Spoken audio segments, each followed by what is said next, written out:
দেখো বন্ধুরা, আমাদের বাগানে ফুল গাছ লাগিয়েছি, গাঁদা ফুল, রক্তগাঁদা আর এমনি লাল গাঁদা আছে, চন্দ্রমল্লিকা ছোট ছোট। আর এইদিকে গাঁদা গাছটা দেখো এত বড় বড় ফুল হয়েছে না, খুব সুন্দর।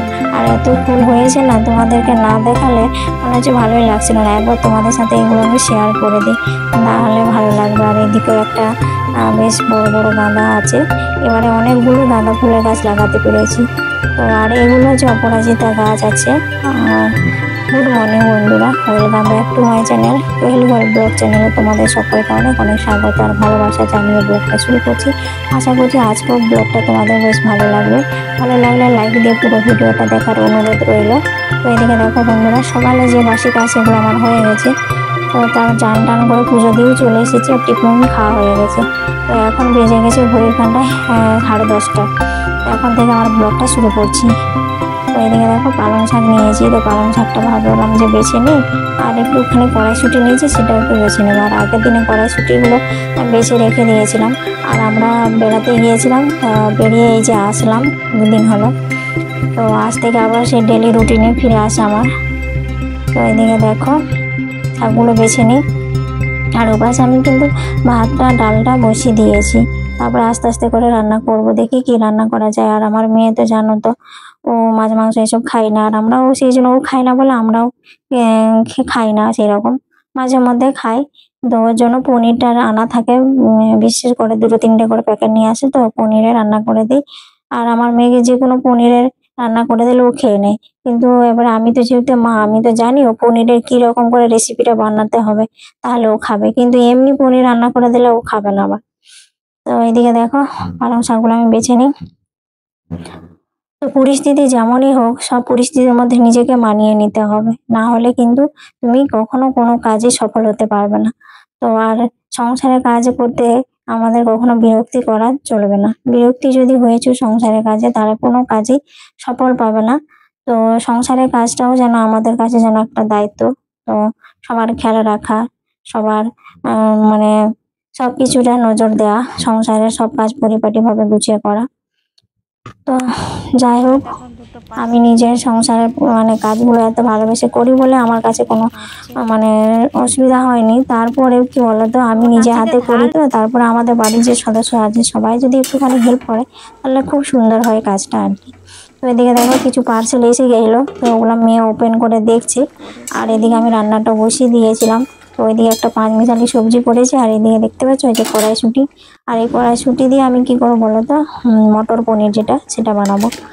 তো এইদিকে দেখো এই মটরগুলো কড়াইশুঁটিগুলোকে আমি আগে সেদ্ধ করে নিয়েছিলাম হালকা করে। তারপরে বেশ একটা মশলা করেছিলাম, তো মশলাটার মধ্যে দিয়ে আর এই কড়াইশুঁটি পনির দিয়ে রান্না করছি। আর পনিরগুলো আমি তো জানো ভেজে নিয়েছি হালকা করে। তারপরে মশলা দিয়েছি বলতে ওই কাজু, চারমগজ, আদা একটুখানি বাটা, কাঁচা লঙ্কা, টমেটো, ব্যাস এইটুকু দিয়ে আমি রান্না করেছি। আর নামানোর আগে একটুখানি কেশরি মেথি দিয়ে দিলাম, ব্যাস। এটা যেমন সহজ রেসিপি, সিম্পল, খেতে কিন্তু খুব ভালো টেস্টি হয়। তো যাই হোক, রান্না করে নিয়ে আবার চলে এসেছি। একটু দেখো মোবাইল দেখানো, সেই যে আমরা বলেছিলাম আমরা বেড়াতে গিয়েছিলাম।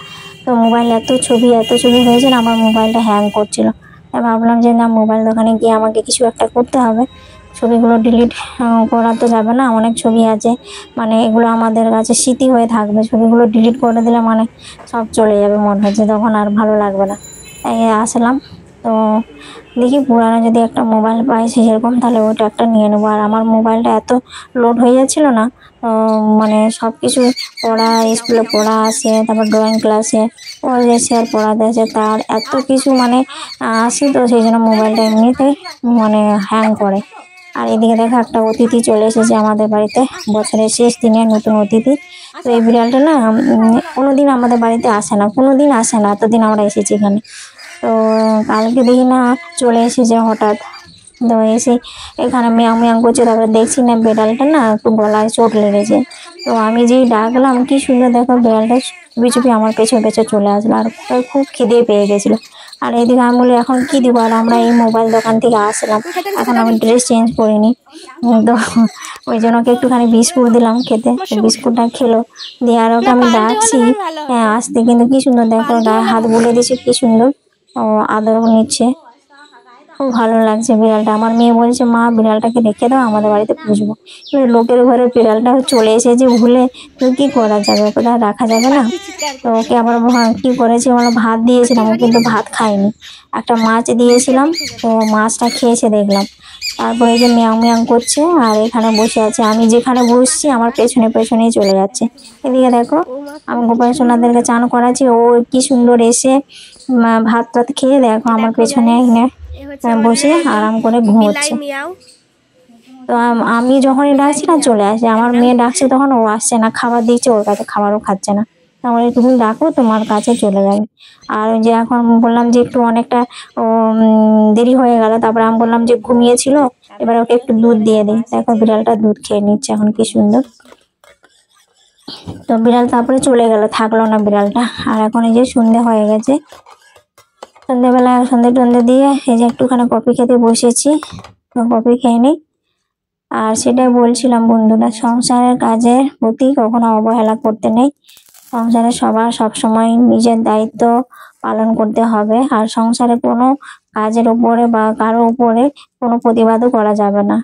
প্রতিবাদ করলেই তুমি যখন খারাপ হয়ে যাবে। কোনো কথার প্রতিবাদ করা যাবে না, চুপচাপ মেনে নিতে হবে, যা বলবে সেটাই শুনবে, তাহলেই সংসার সুখের হয়, শান্তির হয়। তাই বলে না কথায় যে সংসার সুখের হয় রমণীর গুণে, কিন্তু না বন্ধুরা, সংসার শুধু রমণীর গুণে সুখে হয় না।